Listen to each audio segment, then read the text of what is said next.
ในหมู่บ้านของผมมีครอบครัวอยู่ครอบครัวหนึ่งบ้านอยู่เกือบท้ายบ้านออกไปทางทิศตะวันออกมีลูกชายอยู่4 คนลูกสาว2 คนลูกชายทั้ง4 คนรูปร่างหน้าตาดีทั้งหมดลูกสาวก็สวยใช้ได้ทั้ง2 คนสวัสดีครับ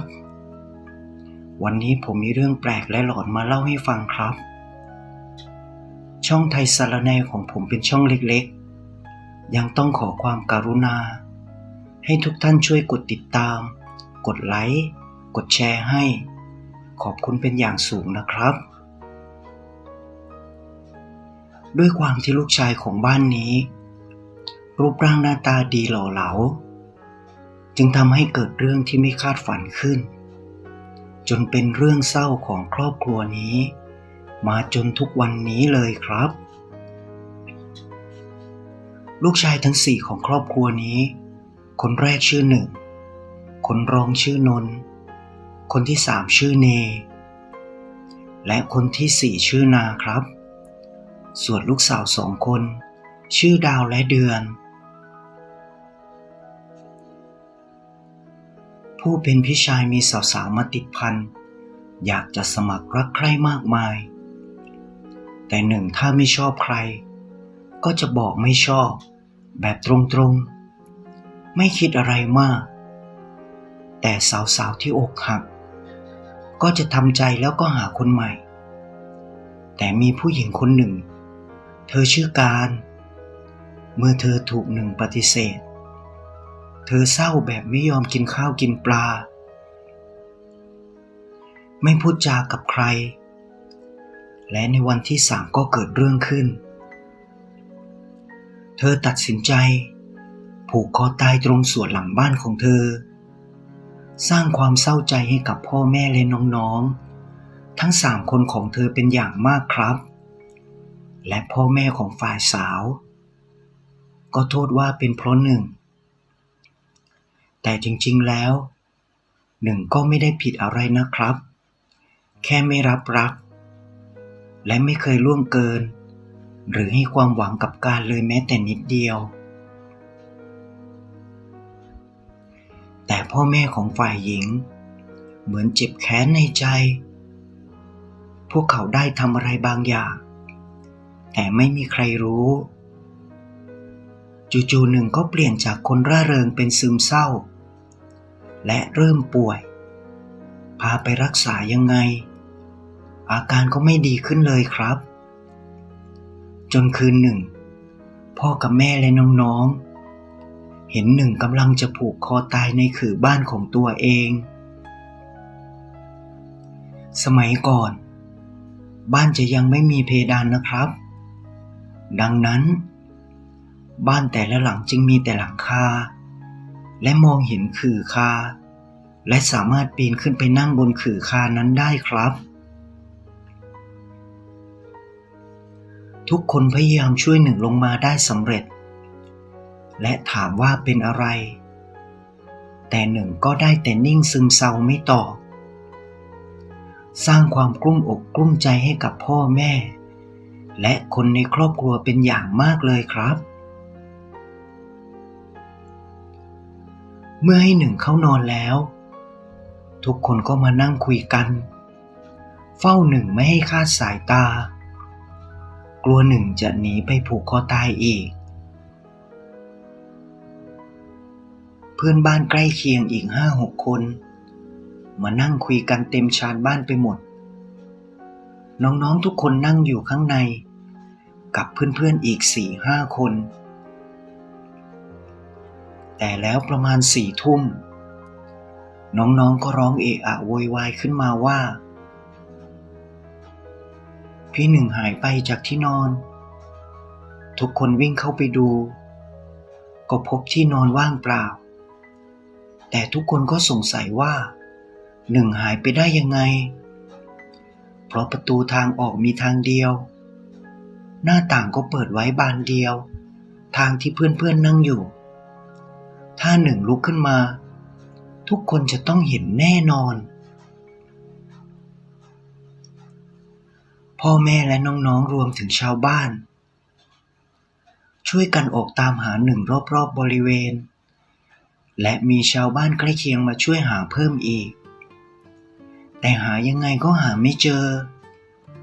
ทุกคนเดินหาจนทั่วหมู่บ้านทุกที่ที่คิดว่าหนึ่งจะไปแต่ก็ไม่เจอแม้เงาแต่แล้วสิ่งที่ไม่คาดคิดก็เกิดขึ้นตอนเช้าตรู่นนน้องคนรองก็ร้องเอะอะขึ้นพร้อมปีนขึ้นไปบนต้นมะเฟืองหลังบ้านเมื่อทุกคนวิ่งมา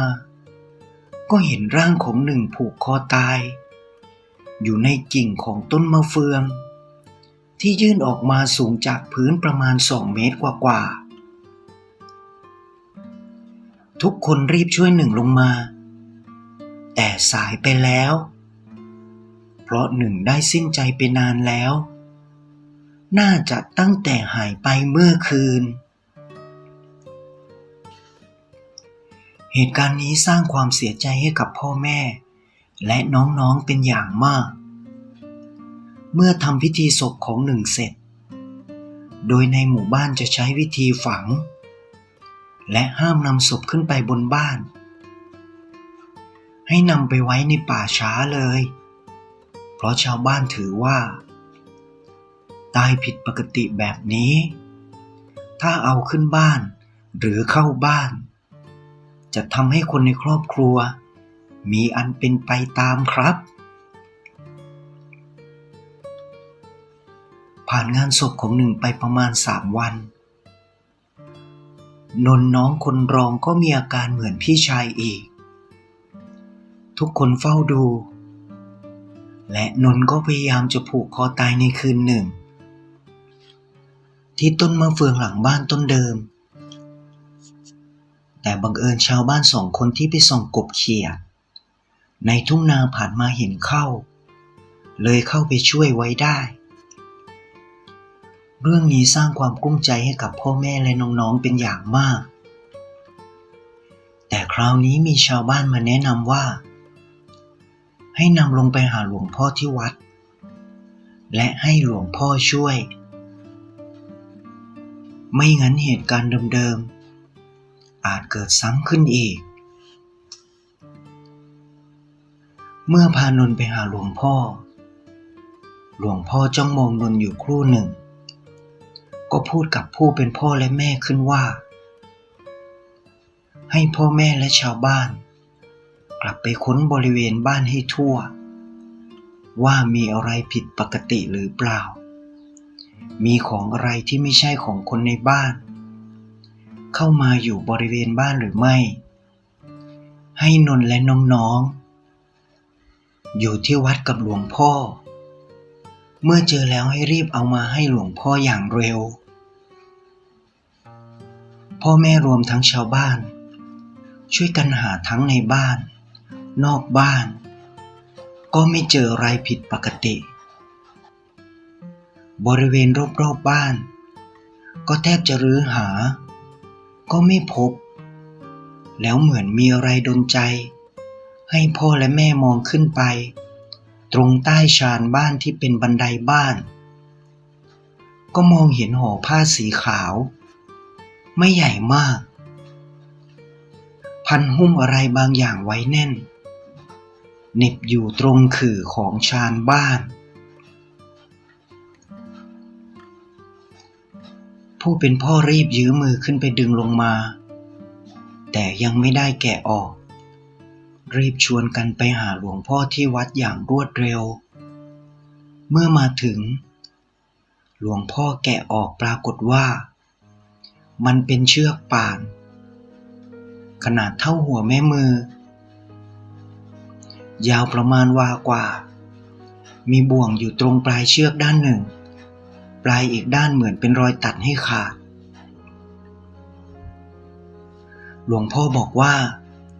มันเป็นเชือกที่เคยใช้ผูกคอตายมาก่อนมีคนไม่หวังดีเอามาไว้พร้อมทำพิธีกรรมทางสายดำทำให้คนในบ้านมีอันเป็นไป เดี๋ยวหลวงพ่อจัดการให้ แล้วไอ้นนท์ก็ไม่เป็นไรแล้วพ้นเคราะห์พ้นเข็ดแล้วล่ะอีกอย่างให้พ่อและแม่น้องๆทุกคนอโหสิกรรมนะอย่าไปคิดตามหาว่าใครเป็นคนทำเรื่องนี้กรรมมันจะทำของมันเองพูดจบหลวงพ่อก็หยิบเชือกเดินเข้าไปข้างในกุฏของท่านชาวบ้านก็พากันเดินกลับบ้านไปยังไม่ทันข้ามวันอาการของนนท์ก็หายเป็นปกตินนท์เล่าให้ทุกคนฟังว่าก่อนหน้านี้ตัวเองไม่รู้เป็นอะไรอยากจะตายความตายเหมือนจะทำให้มีความสุข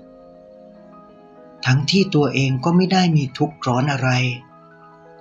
แต่ในหัวคิดอยู่อย่างเดียวว่าต้องผูกคอตายให้ได้คิดอยู่ตลอดเวลาแต่ตอนนี้ไม่ได้คิดแบบนั้นแล้วครับ